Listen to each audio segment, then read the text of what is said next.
stands for the Creative Initiatives in Teacher Education. It's a different approach to teacher preparation in that we pair students' experiences with formal teacher education. What makes it unique is that all of the participants are practitioners.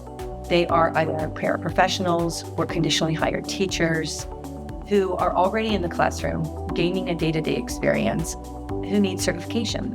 And that's where our program comes in. CITE participants gain effective skills and strategies and ideas through their time in the program. Within the 2-year period of the CITE program, they acquire an increased knowledge of their students, of the content area, and research-based practices that are effective for instruction and classroom management. Our cohorts are supportive communities where participants have opportunities to employ new ideas, reflect on the impact, and then discuss those outcomes with like-minded people. Unlike many other teacher preparation programs, the CITE program requires only 1 day a week of meeting in class time. We value the cohort model, and this in-person opportunity provides for a professional learning community.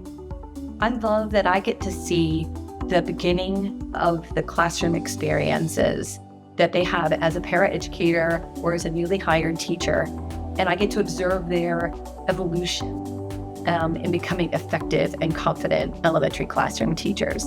They develop their own philosophies, their own presence of teaching, and it's just awesome to see their growth. My ultimate goal for the students in the CITE program is to be continuous learners, not just within professional development opportunities in their districts, but that they will continue to search out research strategies and best practices that will meet their students' needs. As teaching and ideas about it change and evolve, educators need an ongoing support for a learning community where we can work together for the common good of teaching young children. In the CITE program, it's an important component of transforming education for good.